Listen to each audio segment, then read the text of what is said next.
intro sequence with vibrant, up-close shots of honeybees on flowers. Have you ever looked at a honeybee, peacefully buzzing from flower to flower, and thought, what a simple life? Well, think again.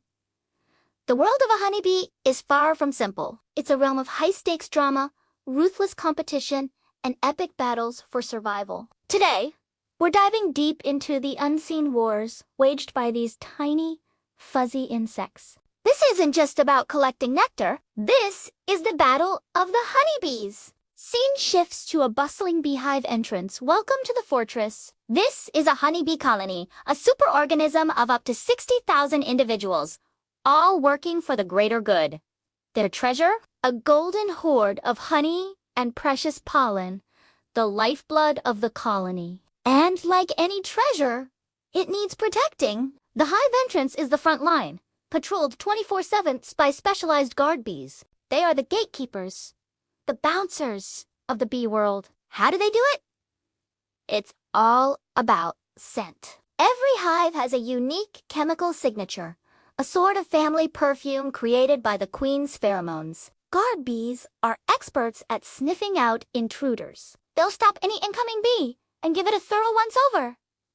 If the scent is familiar, the bee is welcomed in. But if the scent is foreign, that's when the trouble starts. The guards will first issue a warning.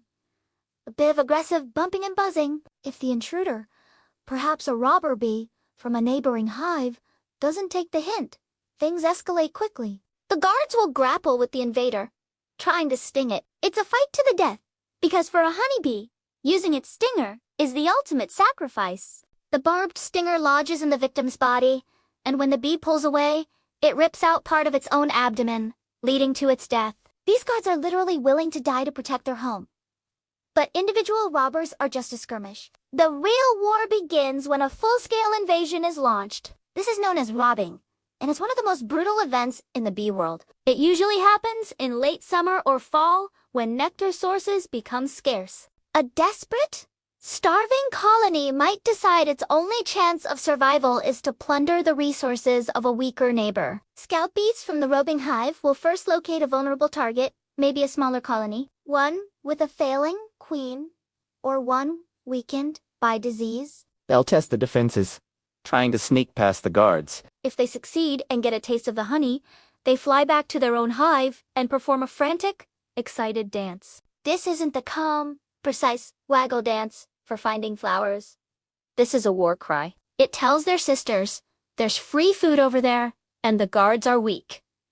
Let's go. What follows is chaos. Thousands of bees from the attacking colony descend upon the target hive in a frenzy. The air becomes thick with a cloud of fighting, buzzing insects. The defenders are overwhelmed. The neat, orderly structure of the hive collapses into a battlefield. It's a desperate, brutal fight. Bees lock together in midair, falling to the ground, biting and stinging. The ground below the hive becomes littered with the dead and dying. The attackers aren't just trying to get past the guards.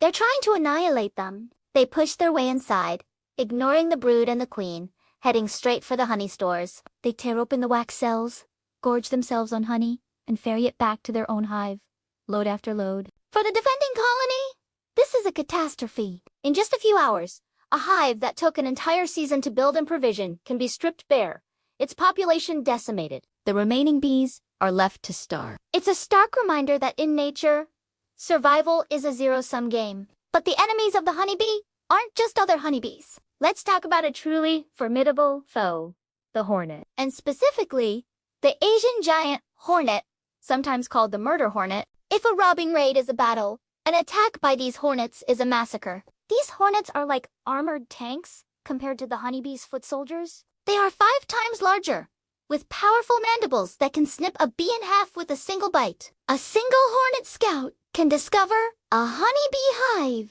It marks the hive with a pheromone, then returns to its nest to recruit its own army. When the hornets attack, they enter a slaughter phase. They systematically hunt and kill every single adult bee defending the hive.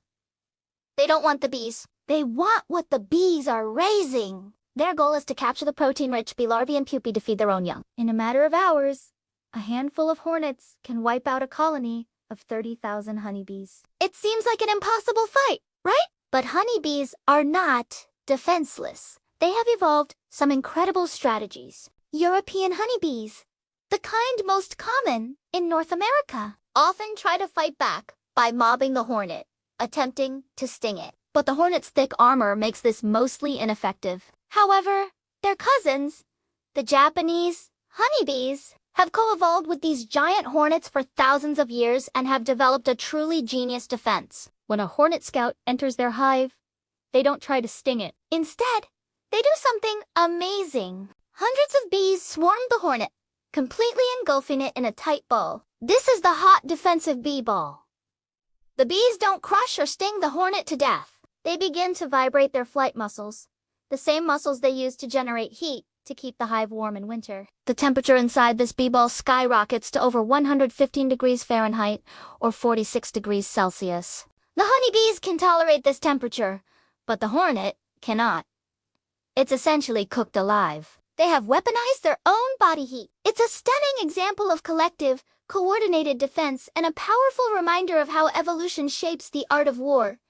And the battles don't stop there. Honeybees face a constant struggle against a microscopic enemy that is spread across the globe, the Varroa destructor mite. This tiny parasite is the honeybee's Dracula.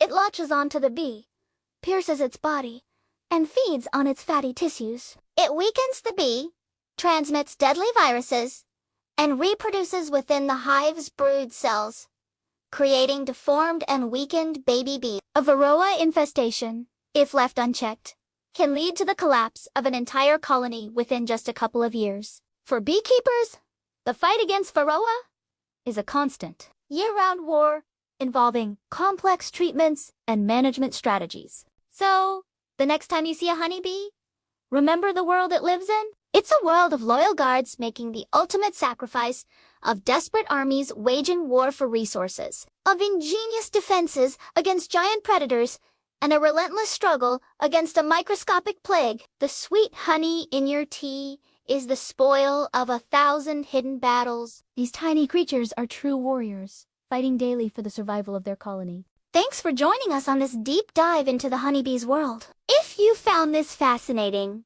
don't forget to hit that like button, subscribe to the channel, and ring the bell so you don't miss our next adventure. See you next time!